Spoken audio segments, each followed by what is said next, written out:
I've been watching on social media like a hawk, and I keep hearing this idea that content marketing has been feeling super draining. And maybe you think that the problem is you, or maybe you think that you just need a template, or you just need someone to just do it for you, or maybe you just need a little bit more discipline, more focus, more grind. But what if it's not about your effort, but about the strategy you are using? So today I'm breaking down 3 signs that it's time to change the way you approach content because let me tell you, if you're procrastinating and you're feeling like you have nothing to say and you're constantly comparing your results to someone else's, something needs to shift, and we're having that conversation today. So let's talk about what's actually holding you back and how to fix it. Hi, friend. Welcome to Content Marketing for Entrepreneurs. Want to market your business without burning out?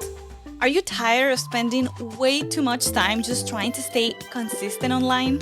I'm Eugenia, but you can call me E. I'll show you how to create a sustainable way to show up online. Let's make content creation easier and way more fun.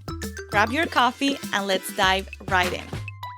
By the way, do you know that the best way to stay connected is to join my email community at bit.ly/EWU Insider. And that is my weekly email to you. I like to say that's my weekly love letter because we catch up. I tell you what's happening, something that I've been thinking about when it comes to these ideas of content marketing and building a personal brand. And I'm also going to be sharing exciting new updates and offers that will go live and will be available for people on the email before anyone else. So stay tuned for that. But of course, you're also getting the direct link to the weekly podcast because we have so many notifications that I understand that if you miss a new notification every Tuesday letting you know that the podcast is up with a new episode, so you are also getting this on the weekly email. So join now for free at bit.ly/EWU Insider. That's bit.ly/EWOO Insider. See you there. It's going to be linked in the show notes for your convenience. I am going into a rebrand, and this is not huge. I don't want to say the word rebrand too much because it's some minor adjustments that I wasn't clear on, but now I have more clarity and I knew they had to happen for years, and more to come on this for sure. I'll be talking about this first on the email, but I want my brand and this podcast to focus more on the confidence and the clarity to show up as a creative person, as a creative entrepreneur, to build the brand that you've been dreaming of and to launch the thing that you've been wanting to launch to really impact the people you want to impact. And for years, I didn't want to let go of this marketing strategist identity because after I came to the US or before I came to the US, I was an actor and I had some marketing background, but I wanted to go all into acting. But what I found here, what I did was focusing on more corporate marketing, and I did my MBA in marketing. So it was an identity that I built here in this country and I've been building for the past 10 years. So really, I didn't want to let go of that because it was so hard to build this new identity, and we build all these labels for ourselves.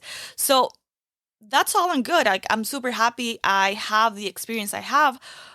But that was causing me to focus on things that were not aligned with my true vision.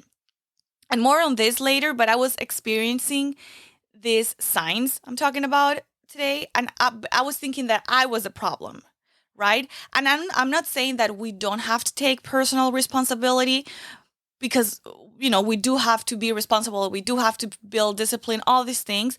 But what if for once we ask ourselves, where is this resistance coming from? And what is it teaching me about my process and about my strategy? And what if my intuition is trying to tell me something? And all of these solutions that are all about focusing and consistency and grinding, what if they were actually a distraction of what's happening inside? So I want to talk about those signs today and I have episodes on building your marketing strategy. You can go back to those episodes after this episode. But here's more of a diagnostic to see if this is something that applies to you, if it's really a problem of discipline and grind, or if there's something deeper going on. And I think the deeper problems deserve a deeper look. So, sign number one is that you are procrastinating. And creatives, we are famous procrastinators. We carry this like a badge of shame. And procrastinating is postponing for later what we know that we have to do now. And we do that for so many reasons. But a big one is that we can get enamored with the newness of an idea. So the weight of an execution and just getting it done and the repetitiveness of it all, that can crush us a bit and make us lose a little bit of interest. And this happens because if we are not being like creative and visionaries, we can lose interest with the mundane and the executing, and that becomes exhausting. So if this is something you've been feeling, it might be time to adjust your strategy. And of course, there's a huge piece here of creating healthy habits and keeping up with them. That's super important to really create a consistency. But if you resonated with procrastination coming from this place of needing to have something new, I recommend creating your own mini milestones along the process. So these mini milestones are going to help you innovate and create new seasons in your life to make it more interesting instead of just saying, oh, I'm just creating now. And now I'm in this 2-year process of just executing and keeping my head down, which it is true. It is a reality. But we creatives, we need to have creation energy around us. So this concept of mini milestones, that's a lot of the way a lot of startups work. They have sprints that really helps us stay excited about what we are building. I found in my personal life that I love doing this with having little events that I look forward to every month. We have our Woo Value Summit every month where we talk about one value of the month and how it connects with our church and how we can do or what we can do personally to further those values. And that's just a little event. We have a night every month, and that's exciting. That's a milestone that keeps me looking forward to something new every month. So how can you incorporate that concept into your business to keep your goals fresh and in a way keeping you engaged in what you have to do? However, if you're experiencing procrastination, you are most likely also experiencing sign number 2. So my next solution is going to be the best complement to this. So sign number 2 is that you feel like you have nothing to say. And let me tell you, I've talked to so many of you, lack of things to say is not your problem. I've done 15-minute market research calls that end up being like 45 minutes long because there's so much to say. Like there's so much passion, there's so much vision. So really, really, really, really, it's not like you have nothing to say. But when you are in the process of creating, you are like, okay, I'm blank. I have nothing. So usually this is a sign, like this having nothing to say, it is a sign of conviction. And I want to ask you, do you still believe in the message that you are sharing? A mentor recently shared this formula for reaching goals, and I loved it. I love formulas and I love frameworks, like that's my thing. So he said that your values, they lead to your vision, which is your dreams and your desires. And then from there, you form your healthy habits that they help you reach your goals. So sometimes we go straight to plan a goal, but we don't look at everything that comes before that step. So again, maybe we have a hard time committing to a habit, right? The habit of creating, of showing up with our marketing, because that thing that we're trying to accomplish is not aligned with our values to begin with. And I am not talking only about moral values like honesty and hard work, which are extremely important. Sometimes we deeply value different things and we don't recognize it. For example, I am a person who really deeply values fun and purpose. So the work I do, especially anything long term, that needs to be impact driven. And I know this is not realistic for everyone, but to me, that's important. Like I have to have a bigger why. That's not to shame anyone who doesn't or anyone who's just like, look, to me, it's motivating to reach the next financial milestone. Like, that's amazing. That's really motivating, and maybe achievement and growth, that's a big value of yours.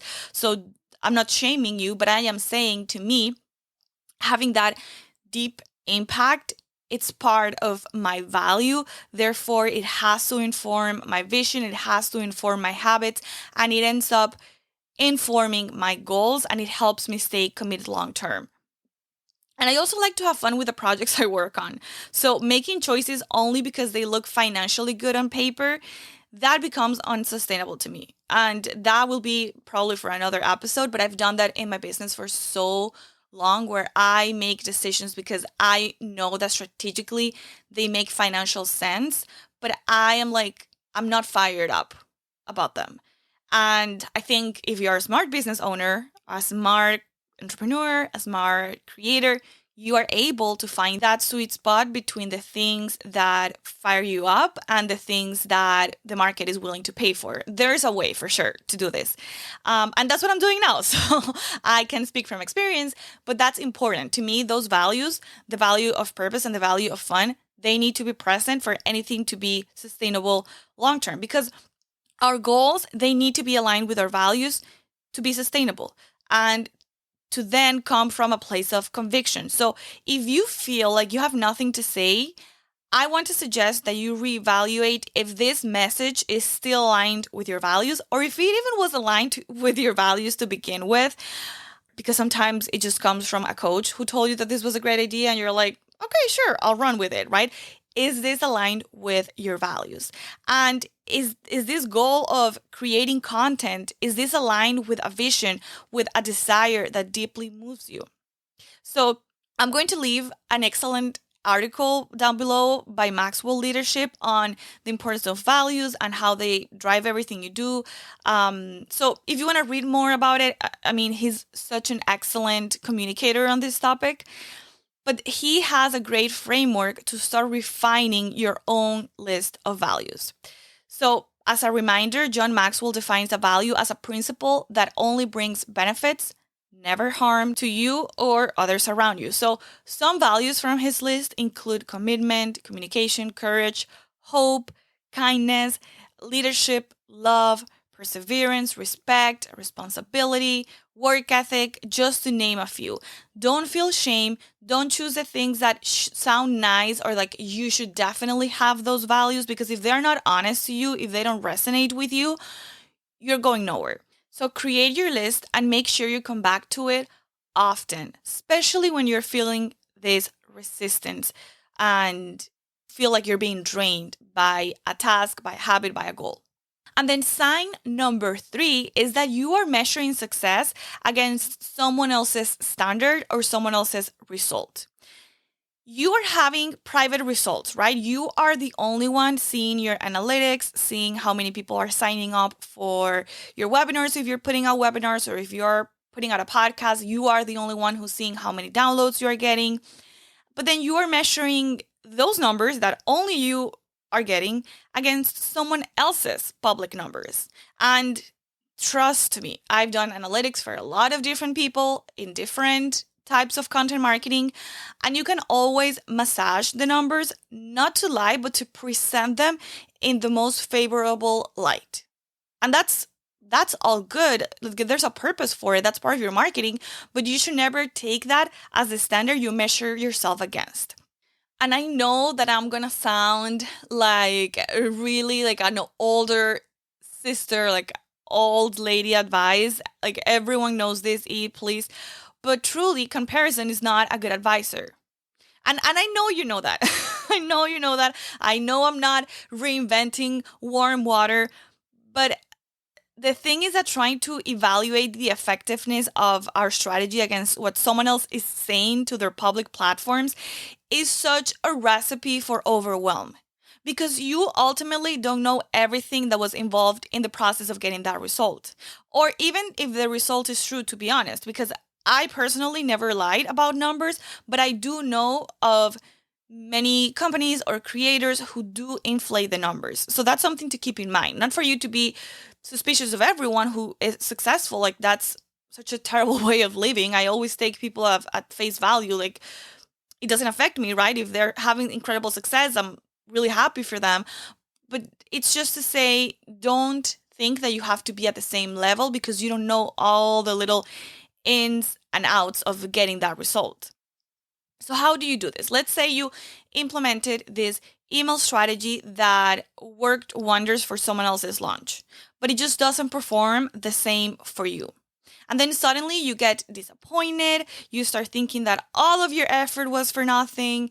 But what you might not know, for example, is that maybe that person spent hundreds of thousands of dollars in ads to really fill their pipeline. So while their revenue is high, maybe their profits might be a little bit low. Who knows, right? Or maybe this person has been launching and using this strategy for years. Maybe this is their fifth launch using this same process. So they have it so refined, their messaging is so refined that they are having incredible success versus this is your first ever launch using this strategy. So you, of course, are not going to get the same conversion rates or the same results because you are still getting better at this practice. You just don't know that. So avoid this comparison at all costs by setting goals and measuring your results against your own goals, not against someone else's results. A coach or a mentor, I know I just said that maybe a coach gave you a business idea and you just ran with it, but a good coach and a good mentor that listens to you, they are a great tool or resource to go to do this kind of post-mortem analysis after a strategy, after a campaign. Don't go to them after one podcast and be like, why this is not working. Like, no, you need to give you need to give things time to breathe and to grow, right? But they are great to look at your numbers and to tell you, hey, is this too soon to be looking at these numbers? Should we be doing anything, or let's just continue to test and see how it grows? They really help you understand if there's anything wrong with the way you did things, or if your results were just actually great considering all variables, because they do have the experience. So I love going to someone that has a little bit more experience, that's a little bit more advanced, to help me dissect these results. So to recap, these are 3 signs that it's time to change your content strategy. Number 1, you are procrastinating. And to fix this, I want you to create mini milestones that add a sense of newness to the process so every step continues to feel exciting and innovative. Number 2, you are feeling like you have nothing to say. To fix this, check in with yourself and evaluate if your values have changed, and if they haven't changed, maybe your vision has changed, or maybe that goal was never aligned with your values and it's just getting harder and harder to keep up with the facade longer than you've been doing. And the third sign is that you are comparing yourself a little bit too much. You are actively going out there to find other people to measure your success against. So to fix this, let your feedback come from your own results compared to your goals, matching that with the strategy that you originally set for yourself, and not your results compared to someone else's claims. If you are struggling with any of this, send me an email. It's contact@eugeniawu.com, and let me know so I can know how I can support you and I can maybe give you something that can get you unstuck super quickly. Until then, I want to see you thrive. See you soon. Un beso. That's a wrap on today's episode. If you loved it, don't keep it to yourself. Send it to a friend who's ready to show up confidently online without the burnout. Remember that sharing is caring. And if you want to make my day, please drop a quick review on Apple Podcasts, because seriously, it means the world to know this show is helping you take the stage on social media with confidence. See you back here soon for the next one. Un beso.